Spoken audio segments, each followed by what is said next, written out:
What's up, everybody? Welcome to the Pick Six Podcast, CBS Sports Daily NFL Podcast. I'm Will Brinson. I'm your host. It's time for the Pick Show, Week 9 Best Bets. Reminder that we are doing a midseason mailbag type thing. So if you want to leave a 5-star review and tell us something, I don't know, ask any question, we will answer it on the mailbag. This is the White and Tan Show as well. RJ White, Kenny White, and Pete Prisco joining me. What's going on, fellas? What's up? How you doing? Look pretty tan. I don't know. I look pretty tan in this shot right here. Bar tan, yeah. Yeah, you're tanner than I am. I haven't been in the sun in God knows when. We haven't seen the sun in South Florida in probably about 4 weeks. Really? Right, RJ? Mm-hmm. And it's going to be a tropical storm this week. So, boy, just never ends. Ooh, tropical storm. Oh, fun. It's cold here now. It's not sort of like my picks this week. I went 2 and 6. Is that 2 and 6? I thought it was like 2 and 4. Ay. 2 bad beats, as I pointed out before the show. The Chargers have to cover, and the under in the Bears game. I mean, that should have been a lock the whole time, and that game ended up going to overtime. Pete changed some stuff around and went 4 and 2 to remain hot. Kenny and RJ both 3 and 4. So sort of a predictable turn after we bragged about going 22. What about the parlay? It probably went rotten too, right? The parlay did go rotten. We had the Bears Saints under, the 49ers. 0 for 3. Bills Pats under. Yes, 0 for 3. So if you faded everything, you had a good parlay. Yeah. And maybe fading the Seahawks was a bad idea. All right, let's get into it. By the overall records, Pete 32-15-1. Kenny 24-15-1. Brinson 30-21. RJ 31-22-1. So still doing very well in the season. It's not a catastrophe. A little speed bump. We're going to turn it right back around. And we'll start. You guys trying to drag me into your abyss this week. Just like, get off of me. I'm telling you, I'm waiting for the rotten week. I'm waiting for a 1 and 5 for me. I'm just waiting for it. I mean, that's the key is you just have to dodge like I do a picks league where we pick every game against the spread. You just have to dodge the 3-win week. Yeah. Pete, it's easy though not to go 1 and 5 though. Just don't play 6. Just play 5. 4 games. That's right. Every week, just get 5 every week from here on out. Then you can never go 1 and 5. That's good. Good point. All right, we'll start with a big time AFC matchup. The Ravens -2.5 at the Indianapolis Colts. The over under here 47. Kenny, I know that you talked about this on our CBS Sports HQ Pick Six podcast show, and you've got something you like in this game. Yeah, I have so many sheets going today, but I talked about scoring going down.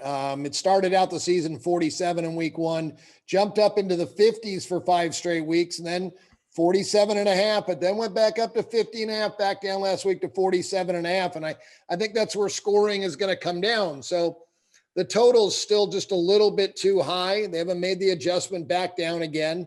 Looking at both these clubs, I like, they're right now, they're just better on the defensive end than they're on the offensive end. Lamar Jackson went from MVP to the 18th best quarterback on Pro Football Focus. The Indianapolis defense has been great all year. They've been steady and consistent. Just not giving up yards. Baltimore's defense has been extremely solid. Only 1 bad game, and that was against Kansas City and Patrick Mahomes. So this is a big game. Both teams at 5 and 2 right now. I think the total's just a little bit too high. I like it under. I'm on board with everything Kenny said. I also have a best bet on under. Indy's 3rd in DVOA overall, but they're 5th versus the run and also 2nd in yards per rush allowed. That's how Baltimore runs the ball. As you said, Lamar Jackson's struggling. So there's still a great run offense, but if Indy can defend the run, and they have, all season, then that should be good on them. Baltimore also has a top 5 D, like Kenny was saying. So with the strength of these Ds and these teams paying the under, Colts are also in a teaser for me at +8.5. It's actually come down a little bit as we are recording. It's now 1.5 everywhere. So if you're teasing it, you're still getting 7.5, which is a good number. Yeah, either way, I think the Colts probably come away with this game. I would like them if I'm just taking the points, but I'm going to tease it up and be safe because this should be a low scoring close game. Yeah, I have the Colts. Yesterday we did the pick show with Will and me and Brady, and I said the Ravens, but I've actually picked the Colts, and the more I think about it, I'm with you guys on that. I don't think it's going to be an under. That's where I'm differing from you guys, but I'm with you on the Colts. I just think that defense is pretty good, but I think Phillip Rivers is starting to play really well too. So I'll take the Colts as well. So there you go, 3 for 3. All right. I'm on the Colts as well. I have the Colts as a best bet. Look, I mean, the only thing that concerns me at the under, and I like the under. I think it's a good call. I've been trying to take Colts unders for a while, and I just keep getting torched on them. I wanted the Colts Lions under. It didn't work. Here is the Ravens had already placed Marlon Humphrey on the COVID list when they announced yesterday that they were placing defensive back Terrell Bonds, linebacker Tyus Bowser, safety Deshaun Elliott, linebacker LJ Ford, linebacker Malik Harrison, linebacker Matthew Judon, and linebacker Patrick Queen, all on the reserve COVID list. Now, yeah, but some of those guys can play. Right, exactly. They're probably going to play, but they're not like they're losing a lot of practice time, and Indianapolis has a pretty good offense. They have a good offensive line, and I agree with you, Pete. Philip Rivers are playing really good football right now. But there's some clowns out there, some surface level clowns. They're like the fantasy guys, the gambling yellers. I'm not going to name any names, but they called Philip. I know a few of those guys. They called Philip Rivers washed up. Well, who looks like a moron now? Maybe. What about my bet from the combine with JLC and JJ? Yeah, they've been giving you crap about that constantly. And Rivers. And who's having a better year, Rivers or Teddy? Oh, Rivers. Yeah. So I will take the Colts as the best bet. I don't have the Colts as one of my best bets, by the way. It's just I like it. Do you want to take the Colts aren't even a play for me. I didn't play them. I made Baltimore 1.5, and then Baltimore's coming off a loss, a game they should have won. I'm on the under only in that game. Okay, so we can have nothing for the parlay in this one then. Nothing for the parlay. I do like what RJ talked about with the tees of the Colts. I don't think the Colts. Yeah, I think the tees with the Colts is actually really good. I agreed with that too. Teasing up over a touchdown with a lower scoring game. So we can't put them in a parlay though, so obviously that makes no sense. Or we could change the Pick Six podcast parlay to a Pick Six podcast teaser, but that looks sort of weak. Saints at the Bucs. The Bucs are -4.5 in Tampa. The over under 51.5. Kenny. Yeah, so many things come down to it's going to be one player, and I think he's playing Michael Thomas. It just makes their offense a completely different offense. It makes Drew Brees that much of a better quarterback. And I always say wide receivers are a dime a dozen, but when you got a guy like Michael Thomas, 149 receptions and only 175 targets, this guy catches everything thrown to him, and he's catching 10 passes a game almost. That type of receiver is a 2-point guy, and that's a big difference in this football game. I think the line is a little overinflated. The Tampa Bay Buccaneers have played great. I was against them this weekend because I didn't think that Brady would be as sharp, and I didn't think the team would be as sharp against a weak Giant team when they were looking ahead to this game. But I still think it's too many points at 4.5. I think this is a game that comes down to a field goal by either team. I'm not going to be shocked if the Saints win the game by a field goal. I'm not going to be shocked if the Bucs win the game by a field goal. So it's going to be a close one, I think. Yeah, I liked both sides of this line. It's at one point Tampa D did a great job stopping a healthy New Orleans team in Week 1. Michael Thomas played in that game. Tampa only allowed 271 yards in that game. New Orleans still won due to turnovers, but Tampa Bay's offense eventually got in rhythm. They're not making the same type of turnovers now. But Tampa Bay's defense blitzes a ton. But Breeze is second to Mahomes in passer rating when blitz since the start of 2019. So if you blitz Breeze, that's where he can be effective. Get those weapons back. They'll be more effective on offense. I agree. It'll be enough to keep it close. And I would lean Saints, even though I'm not making it a best bet. See, I'm leaning the other way. I didn't make it a best bet, but I don't love it. But I would lean to the Bucs. I just think that they're starting to play a little bit better on offense. Who knows what Antonio Brown's going to bring to him? But Chris Godwin will be back. So I like the Bucs in the game. I just back-to-back road games for the Saints. I know it kind of is offset by the short week. I'll lean to the Bucs. I don't love them, but I'll lean that way. I like the Bucs in this spot. I'm making them a best bet. I know that it's a lot of points, and Michael Thomas could be back, and the Saints are a good team, and they're coming around. Their defense isn't very good. They're just not very good. And Drew Brees isn't Drew Brees. The Buccaneers are really good. And I think that was a look ahead spot for them against the Giants on Monday night. And I mean, Kenny, you talked about it on the podcast, and I didn't pay attention enough. And so I will take the Buccaneers. I think that they can do basically whatever they want on offense. And I think that they will be able to lock down the Saints enough to win this game by a full touchdown. So I will take the Buccaneers as a best bet. Panthers at Chiefs. Chiefs minus 10.5, over under 52.5. Pete, some news on this. We record the show on Thursday. You listen to it on Friday. Chris Jones placed on the COVID reserve list on Thursday. So we don't know what that'll mean exactly. By the way, not a great week for the NFL, just in terms of like if you're worried about games being canceled and players missing. A lot of COVID situations popping. It's going to happen. Sure. You test every day, you're going to have positive tests. It's the bottom line. It's going to continue to get worse, though, as the general public now has more outbreaks than they've ever had. So the question becomes, what do you do? They supposedly planned for it. That was the whole idea about expanding everything. In some situations, if there's not an outbreak and you're seeing that, they're going to play on, which they should, just like an injury. I mean, it's not the same as an injury, clearly, obviously, but you got to handle it like an injury. So I think they're going to play. I think that you're seeing more and more that they're going to try and play on. But I mean, like some of these games, like the 49ers game, most of those guys were out because of injury, not because of COVID. Injuries are just decimating teams this year. That's part of the big problem. But anyway, that's a whole nother story. Back to the game. I will lay the points. Even without Chris Jones, I just think that you saw last week the start of Mahomes getting back to being Mahomes. We only had seen one game of that. We saw it against the Ravens. We saw it against the Jets last week, and the Jets stink. But I just think that that's who they are. They can talk all they want about their running game and getting Bell and Edwards-Helaire and everything else, but they're Mahomes' team.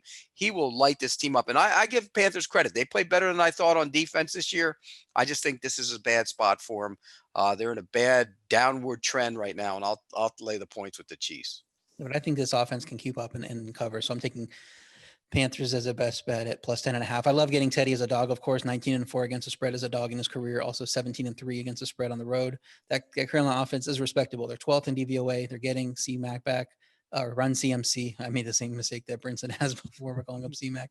The run game boost is key versus that poor Kansas City rush defense. That's how you beat Kansas City, is running on them. So Carolina's only lost once by more than one score. That was thanks to 4 turnovers, as long as they're not making a ton of dumb mistakes here. And Teddy doesn't have a history of doing that. Then I think they're going to get the cover. And Kansas City thrashed an awful Jets team, but they haven't been firing on all cylinders either, on their side. So I like Carolina.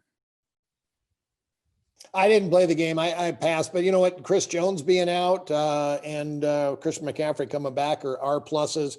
I would lean a little bit to the Panthers. The Chiefs are a great team, but they're Super Bowl champs, and Super Bowl champs start to fade a little bit in the middle of the season because season started. We're 7-1, great start. We're the best team in football. And then there's a little bit of a lapse, and then the coach, starts to turn it around. And that's not just with the Chiefs. It happens to all Super Bowl teams because the line catches up with them. And you're looking at an NFL game, and 10.5 points, that's a lot of points. And, I like the stats that RJ threw out about Teddy Bridgewater. He can keep up on offense in this game because the Chiefs defense isn't a great defense. And without their best player in, if Chris Jones doesn't play, I think that Carolina can keep up. I agree. And I think Chris Jones is a huge deal for this defense, especially against Christian McCaffrey. I don't know. I know that Jason Lockenford reported that Christian McCaffrey won't have they won't pitch count. What's that? Restrictions. Is that the word? You're looking for restrictions? Yes. Yeah. He'll be, we won't have a play count. He won't have any restrictions. Right. Thank you. I don't know why I completely blanked on that. I probably because Brent Snedeker is currently daggering what would be 3 straight first round leaders. I've got 3 of the guys that are tied at 3. I knew that's what this was when Snedeker's ruining it. I love Snedeker. He was watching golf. I knew it. At any rate, the Panthers are going to keep it close. I just think they will. I think the Chiefs, when you look at what they do versus certain teams against the Jets are good against the run sneakily. Quinn Williams is playing really well. So they threw the ball a ton. They kept throwing it because they couldn't run effectively. Carolina will let you run on them. And so I would anticipate that the Chiefs will run the ball and take some shots over the top. They'll score plenty of points, but I don't think they'll be able to slow Carolina down very much. I like the over in this spot. And I'm going against all the things that Kenny is talking about, but I'm picking my spots here for the overs. So I'll take the over. I like the Panthers as well if I was picking the game. I'm on an island. Chief, well, you're on Mahomes Island. Could be worse. Yeah. There's some bad. You could be on Nick Foles. You could be on Nick Foles Island like I am on the next game, I think. Mahomes Island is a resort, 5-star. Yeah, that's right. Mahomes Island is like the Bahamas Foles Island is like Alcatraz. But you know what? You are not actually on Foles Island, I don't believe, Pete. However, the Bears are at the Titans. The Titans are laying 6. The over under 46.5. What do you think here? You know, look, there's some line injury issues for the Bears up front, but the Titans don't rush the passer. And when Foles isn't rushed and he gets streaky and into a rhythm, he can actually play good football. I don't think he's a good quarterback, but he can get streaky at times. And I think this is a perfect opportunity for him to get streaky. And I think they're going to hang in this game because of his ability to make throws down the field.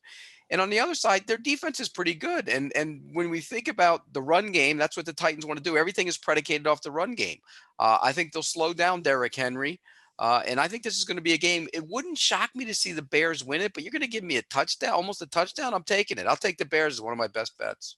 Yeah, I'm completely in alignment with Pete here. I also have Bears as best, but you should be able to get 6.5 too, depending on whether the line moves. But right now it's 6.5.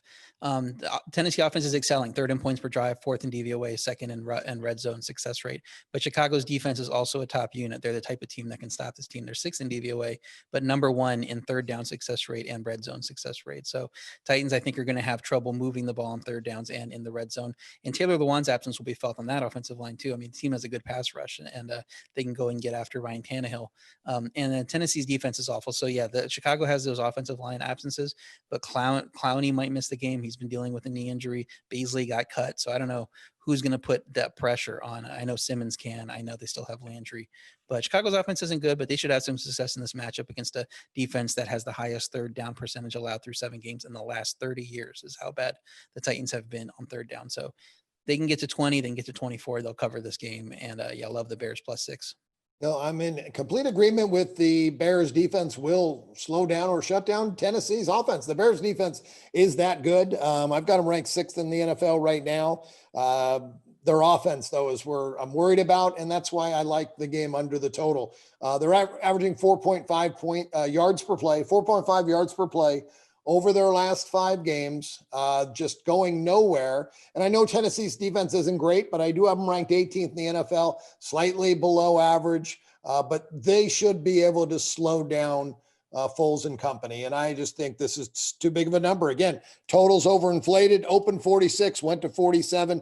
I only made it 42. And again, it's strength versus one team strength, and it's a weakness. The Bears offense is such a weakness against a weaker team, but I still think that both defenses have that advantage over the other team. So I'll take it under. I got no play here, but I would lean towards the Bears. I just don't think the Titans defense is terrible. The Bears play in 1-score games in all but one of their games, and the Titans basically do the same thing. I mean, these are just 2 1-score teams. It's going to come down to a field goal. And if that's the case, I want the 6 points. So Kenny, but you don't love the Bears, right? No. I Fair have a lean to the Bears, though. I only made it 4.5. So I do have a small lean to the Bears. You want to throw it in a Yeah, throw it in a parlay. All right, Bears +6, first leg of the parlay. Dolphins at the Cardinals. The Tua Tagovailoa show on the road after his thrilling debut against the Rams at home. I can't do it again. Yeah, you did it yesterday. Don't do it again. I was joking with Pete on the podcast show. I was like, oh, the Tua show. What a phenomenal. He took down the Rams and their stingy defense with this incredible quarterback play. He's going to Arizona to play the Cardinals coming off a bye. The Cardinals are -4.5, Pete. The over-under 48.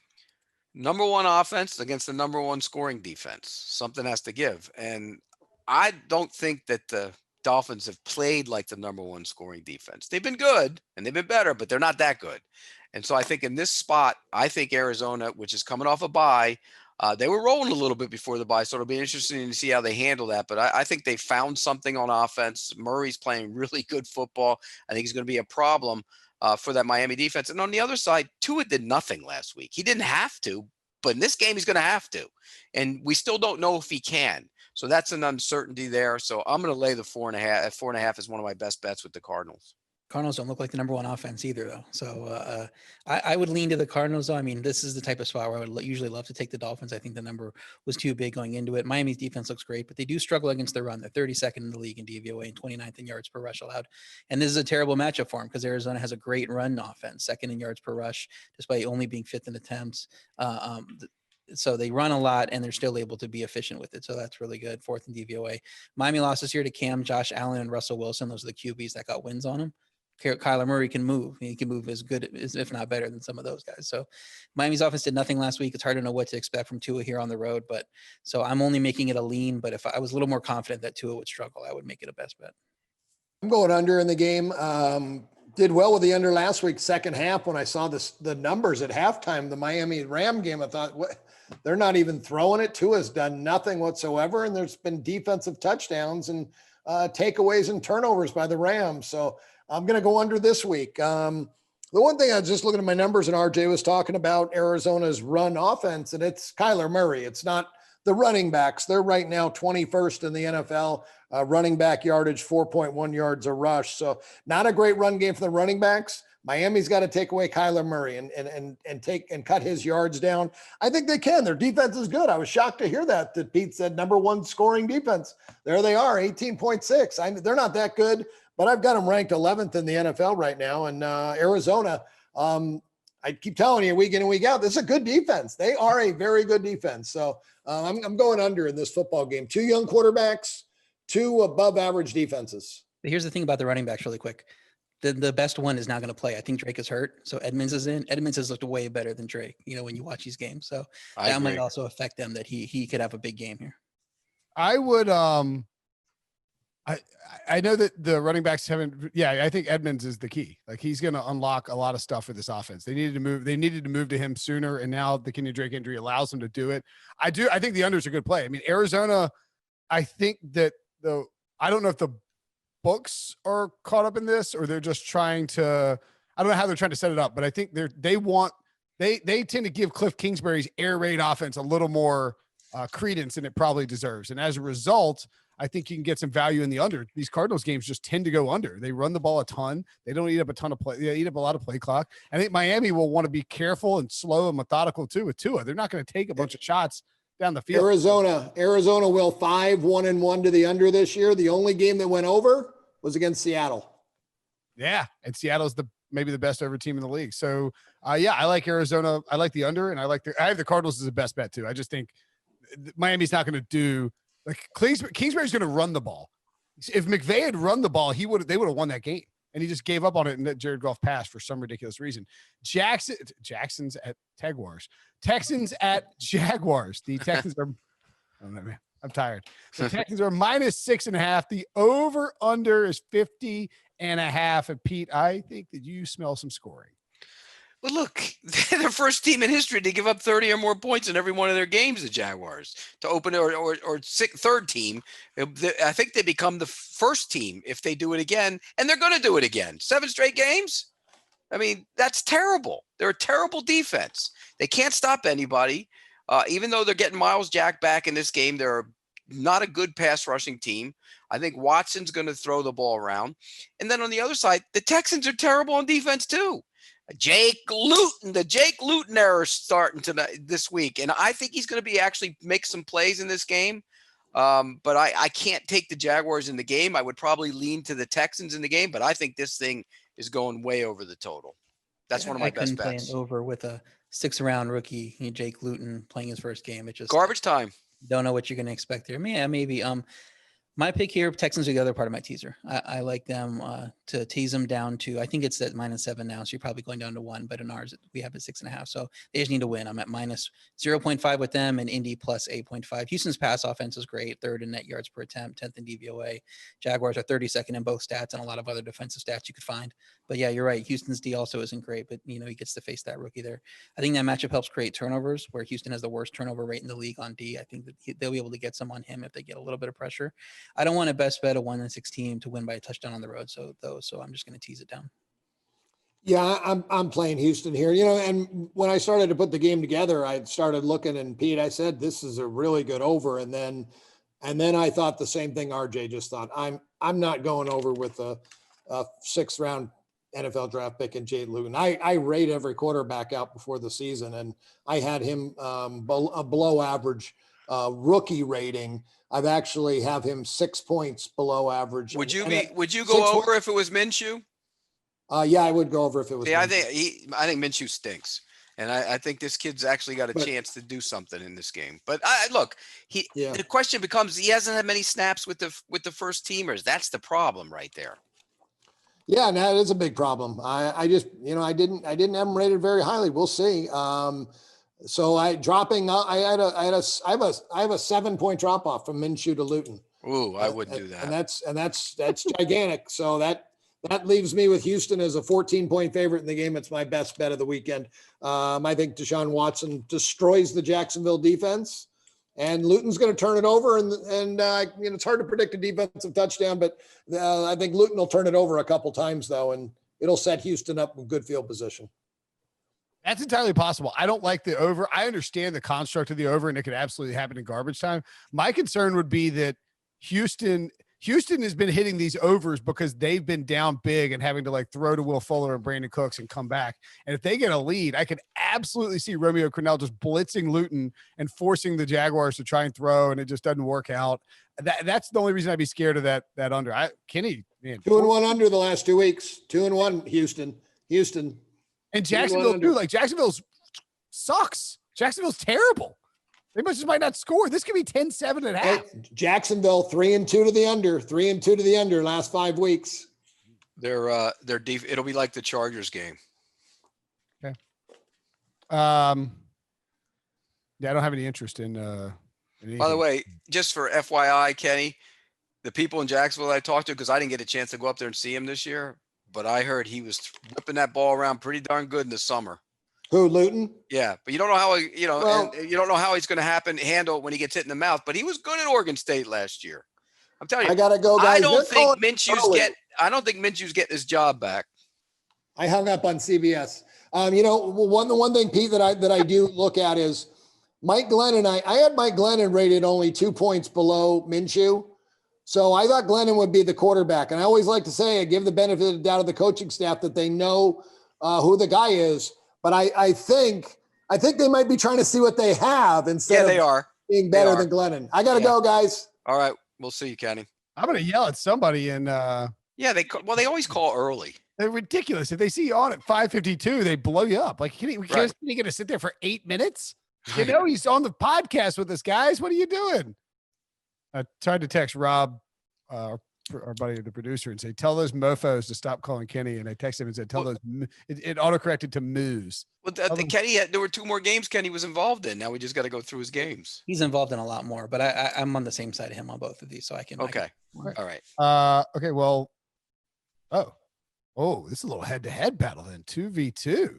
The Broncos-Falcons game. Falcons -3.5 over under 50. Pete, Kenny likes Kenny's on a lot of unders this week, and it's probably a smart time, but you are not. No, I'm not in this one. I just think, look, Locke found something in the fourth quarter last week. I really like what I saw from him. And now, I've been on him for a while. I've been expecting this. I like him as a quarterback. I think he's a gunslinger. He's going to eventually be a pretty good quarterback. And I think this Falcons defense, I know they've played better. I just don't believe in them yet.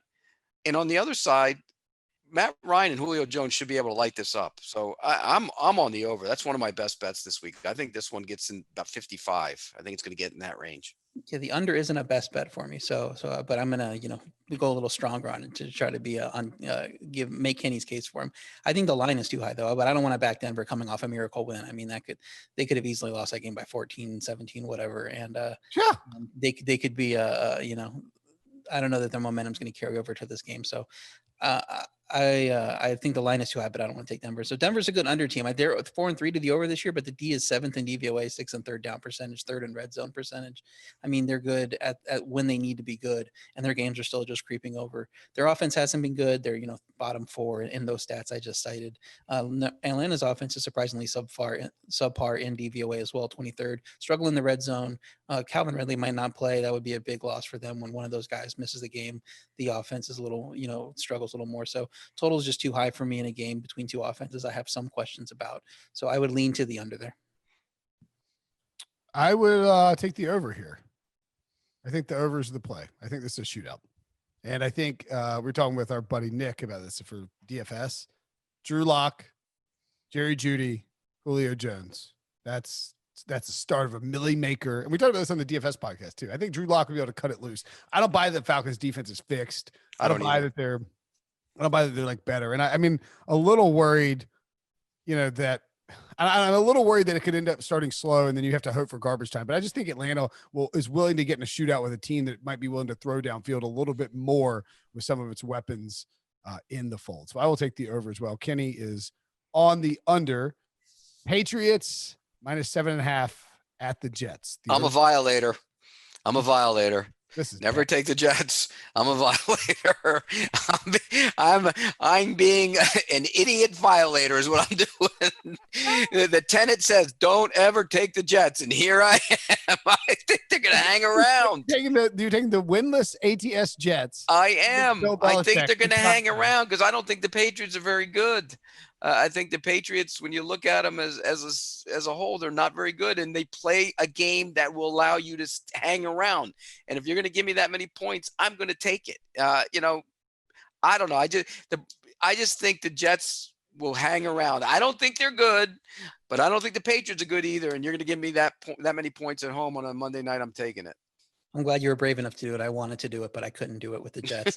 If New England is an average team, I have them at 0 my power rating, then the line's too low, but I don't really believe that 0. I think I'm just slower to move it down and being a little too conservative with it because New England's 24th in DVOA on offense, 27th on defense. They might not even be average. They might be a below average team. So New Orleans the New England offense has to run, but that's the Jets defense's strength. They're 10th in DVOA on yards per rush. The offense is last in every single category you can cite. They're the Jacksonville Jaguars defensive offenses. They scored 10 or less in 5 of their last 6 games. But with Jets D great against the run, this has to be an under game to me. 42.5 just seems like a lot for a game I expect to be under. I like the under too.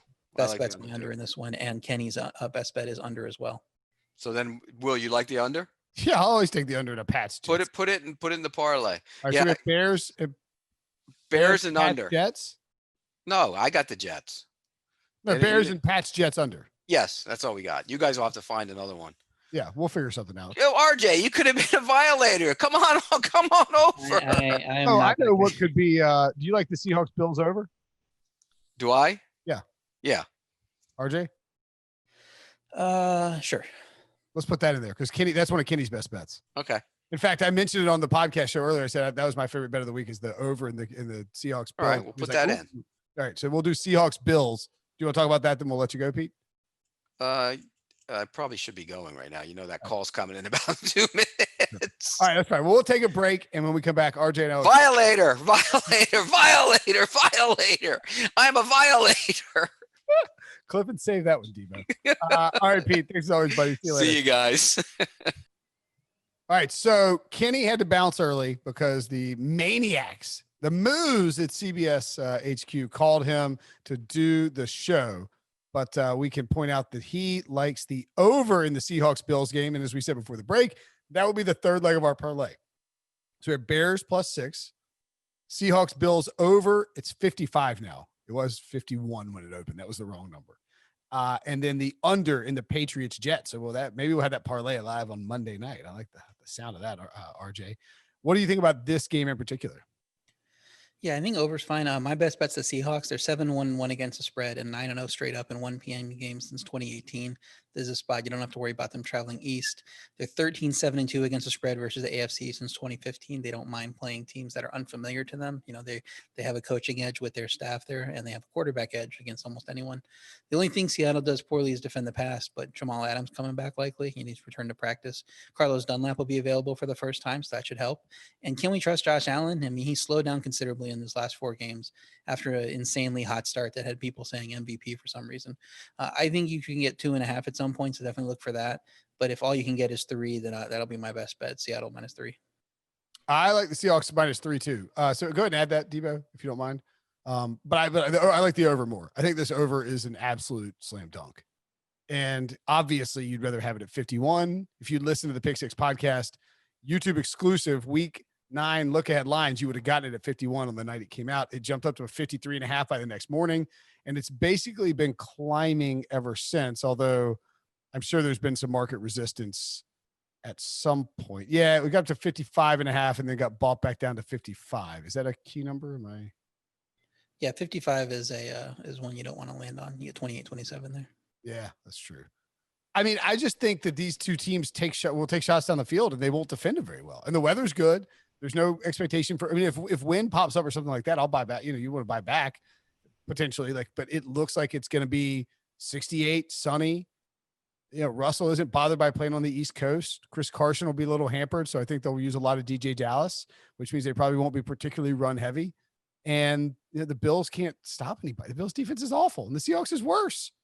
That's the thing that helps you out. If Buffalo does struggle on offense, and I have questions about Josh Allen and with those upgrades that Seattle's make, at least Seattle can get you to 40 by themselves. So right, and they're not afraid to do it either, because they don't trust their defense. So I think I could easily see 40-21, and that gets you the Seahawks and the over. And I think that's another reason if you do take this, maybe take it do the Seahawks. So if you do a unit on the over, you like that more. Do a half unit on the Seahawks because I cannot foresee a situation where they don't do their part here. Yeah, it would. I mean, it seems to happen once a year, twice a year with even good offenses. They just have a bad game, so it's hard to predict those when they're coming. But I mean, that pass offense is just so tough to defend. And Russell Wilson, he's going to get his in every game. Do you think DK Metcalf will see Tre'Davious White shadow coverage? I would think so, but then you can go wild with Tyler Lockett. So. Well, that's what I was going to say that we were talking about that on the DFS shows that Lockett, just take all the props on Lockett, all the Lockett props, all the Russ props. I mean, you probably take all the Metcalf props too, and all the Diggs props. That's another way to attack this game too, is because it's 55 points. That's a lot of points. 31-20 doesn't get you there. And that's pretty, 30-21, whatever the score would be. So you can attack it with the props if you want. If maybe they stall in the red zone, but they're going to throw the ball a ton. So I think go look at whatever Lockett and particularly Lockett, but also Metcalf and maybe Stephon Diggs as well what kind of value they could present. Okay. So we have the parlay in. That's good. Raiders at the Chargers. Game's a pick 'em now. And the over under 52. And Kenny likes the over here too. Kenny's talking about unders all day long, and he's got 2 overs. RJ, what do you think about this game?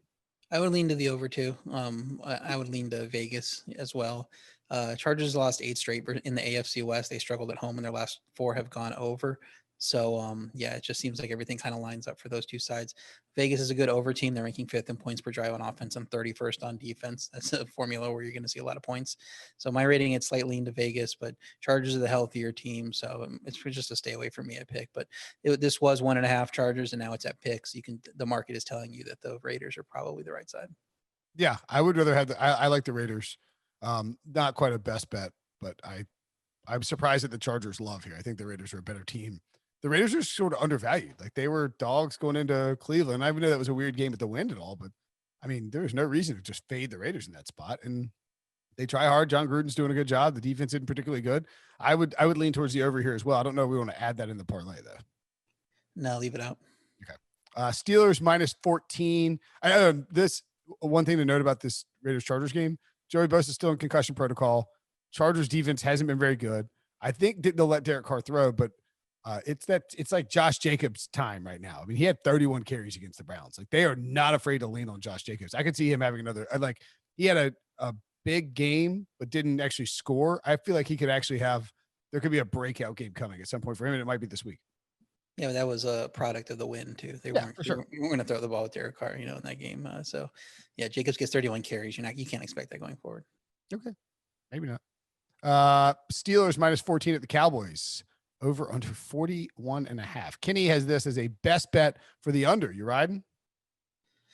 I don't know what to think about this game. I think the Steelers can score 42 points. So I don't know that I love the under, but I can't play Pittsburgh as a 14-point favorite on the road. Perfect sleepy spot for them. They have those games every year that they should roll, and then they win by 3 or they lose. And you're like, how did that happen?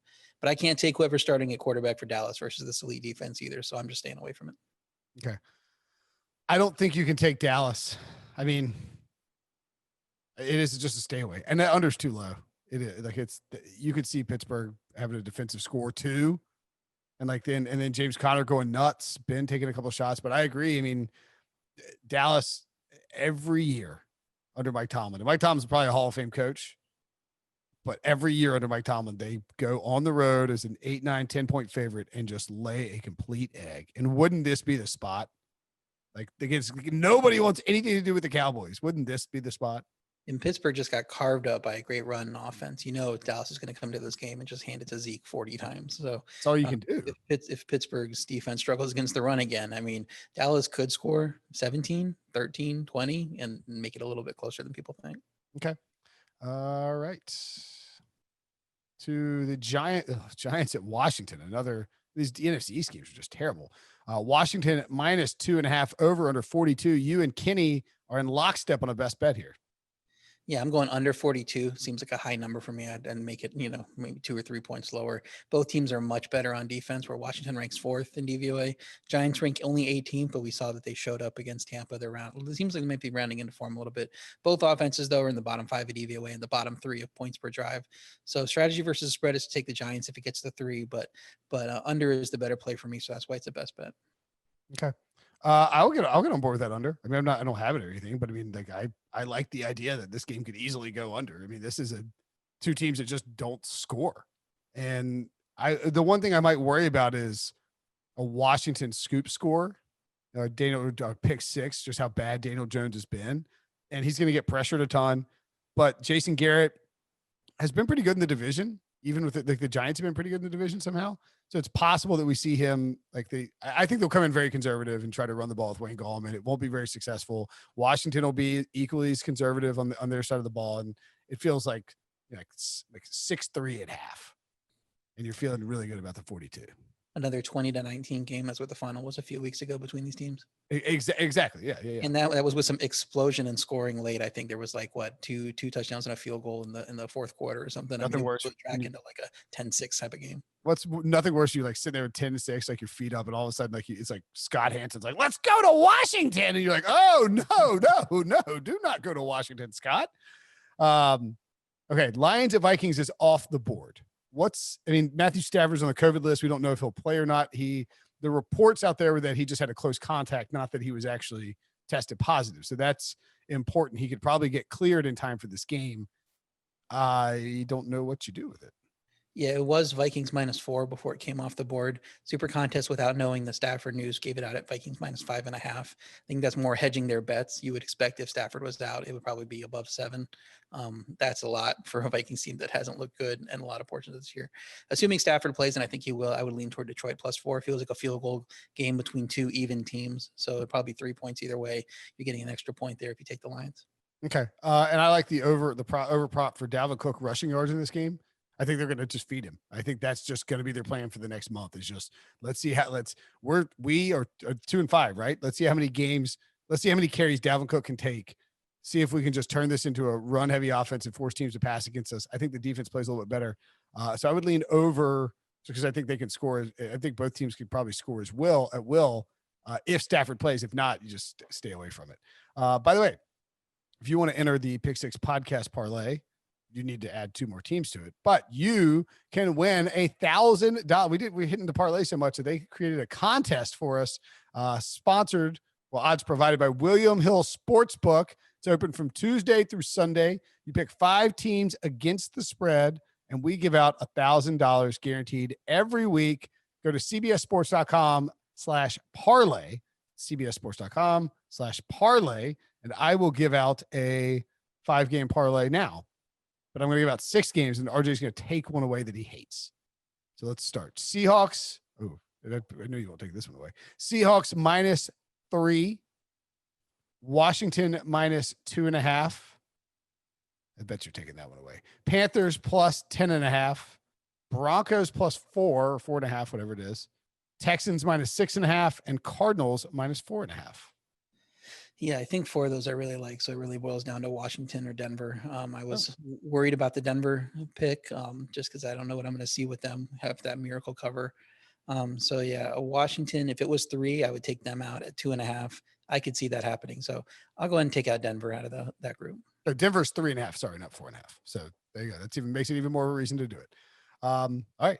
So my 5-game parlay is Seahawks, Washington, Panthers, Texans, and Cardinals. You go throw that in at cbssports.com/parlay. Maybe you win yourself $1,000. I can't do it because I'm an employee of CBS, but and I guess my parents can't do it or my brother can't do it, but you can do it, podcast listener. Fire away. So here's the recap from the show. The parlay is Bears +6. What is wrong with me today? Jets, Pats under. Seahawks, Bills over. So those are our 3 picks in our Pick 6 podcast parlay. Now, what are we? 4 of 8. He's hitting 50% of it on a parlay. It's pretty good. Pete's got the Chiefs, the Texans over. These are his best bets, of course. The Jets. I mean, this is a guy's on a heat check mission. The Cardinals, Broncos, Falcons over, and the Bears. Kenny has, holy Moses, 11 best bets this week. He's trying to catch up on the total because he has a lot. Because I don't think he did anything in week 1, so he's a lot less than this. Whew. I mean, Kenny's got some unders too. So he's got 2 overs. Seahawks, Bills over, Raiders, Chargers over, like both of those. Saints at Bucs. He's got the Saints +4.5. Has the Texans -6.5, and that is a 3-star super master lock Alaskan lead pipe lock of the week from Kenny. He makes the Texans -14.5 in this game. He has now he has literally 7 unders. Broncos, Falcons under, Dolphins, Cardinals under 48, Ravens, Colts under 47, Bears, Titans under 46.5, Patriots, Jets under 42.5, Steelers, Cowboys under 41.5, and Giants, Washington under 42. Phew, Kenny. RJ's got a list of picks himself. Seahawks -3, Panthers +10.5, Bears +6, Baltimore, Indy under 47, New England, New York under 42.5, Giants, Washington under 42, and a tease with Houston -0.5 point and Indy +8.5. I like that tease a lot. And now my picks. I'm not coming down with something. The Bills, Seahawks over. Seahawks -3, Colts +2.5, Bucs -4.5, Panthers over 52. And I should mention too that I like the Panthers team total over at 20.5 if you can find it.